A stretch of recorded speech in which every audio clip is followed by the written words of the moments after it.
Hello, 8th grade, and welcome to yet another edition, the third from the last, of Johnny Tremain. This is chapter 10 with the big X on page 237 of the Blue Book. It is titled, quote, "Disperse ye rebels." We are going to read, but before we read part 1, let me ask you two questions to guide your thoughts. Number 1. What problem do Mr. Revere and Dr. Warren discuss? And number 2, what plan do they hatch? And how is Revere to carry it out, I should say. And so we begin. Chapter 10, Disperse Ye Rebels. Part 1. The 14th of April, 1775.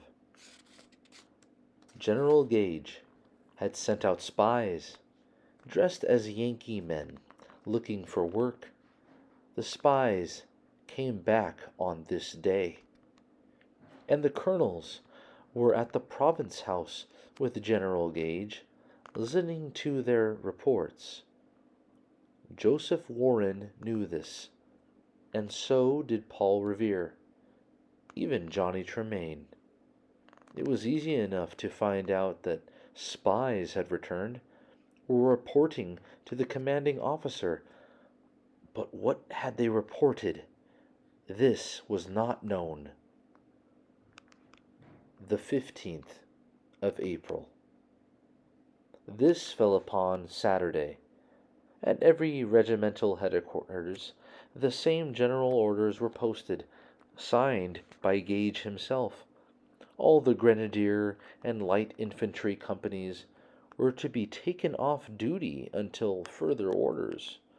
They were to be taught some new evolutions. Johnny himself read these orders posted in the lower hall at the Afric Queen. One man was grumbling, "New evolutions, what Grandma Gage thinking about?" But Lieutenant Stranger, as he read, whistled and laughed.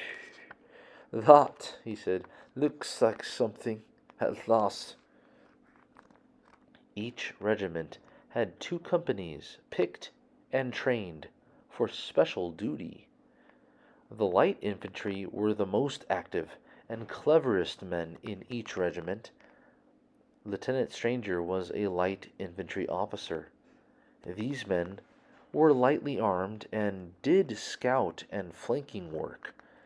In the grenadier companies you found tall, brisk, powerful fellows, hard-fighting men, always ready to attack.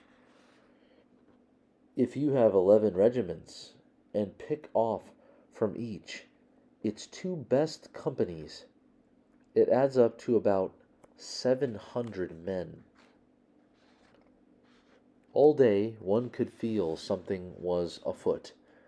Johnny read it on Colonel Smith's florid face. He was stepping across the Queen's stable yard very briskly, and remembering to pull in his paunch.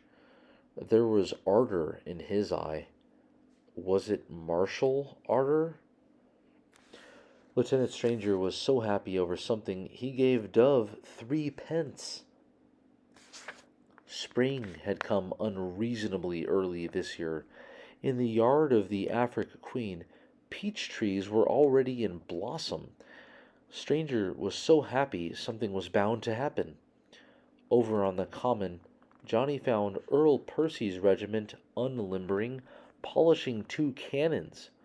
The soldiers were forming a queue about a grindstone, sharpening their bayonets.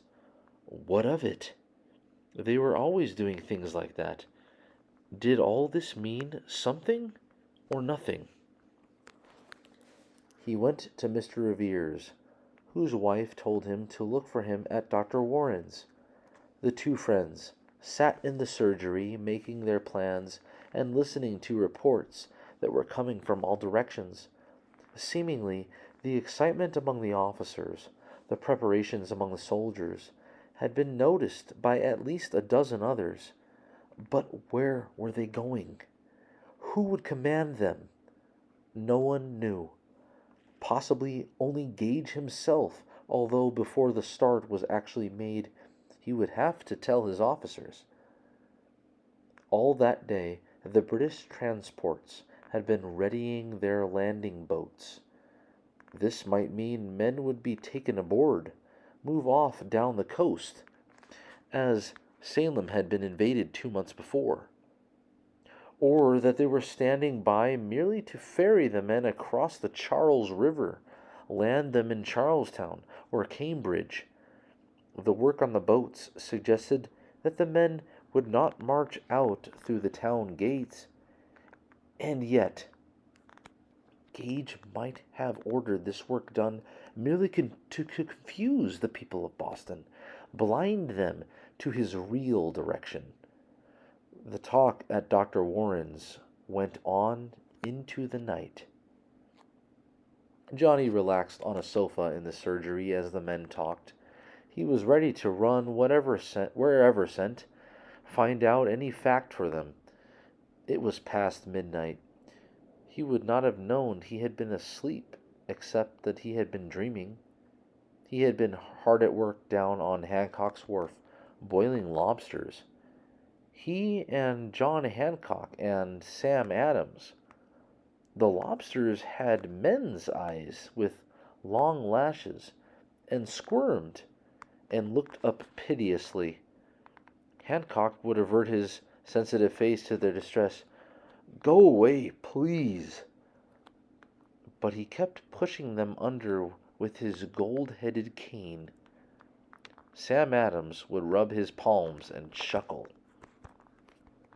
Johnny woke up and realized that only Revere and Warren were still in the room, and they were talking about Hancock and Adams. These two gentlemen had left Boston in March. They were representatives at the Provincial Congress at Concord. The British had forbidden the General Court to meet, but the Massachusetts men had merely changed the name of their legislative body and gone on sitting. But did the British know that both these firebrands were staying at the Clarks out in Lexington?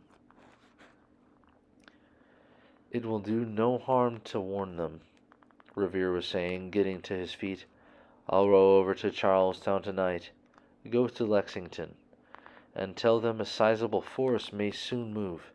They had best hide themselves for the next few days. And get word to Concord. The cannons and stores had best be hidden." "Of course." "Tell them we here in Boston have the situation well in hand. The second the troops move, either on foot or into those boats, we will send them warning in time to get the Minutemen into the field. I'd give a good deal to know which way they are going." "But suppose none of us can get out? Gage knows we'd send word if we could. He may guard the town so well it will be impossible." Johnny was still half awake. He yawned and settled back to think of those lobsters, with eyes like men, long lashes, tears on their lashes. Revere was pulling on his gloves. "Colonel Conant in Charlestown. I'll tell him to watch the spire of Christ's Church. You can see it well from Charlestown. If the British go out over the neck, we will show one lantern. If in the boats, two. And come hell or high water, I'll do my best to get out and tell exactly what's acting. But I may get caught on my way over. Another man should also be ready to try and get out through the gates."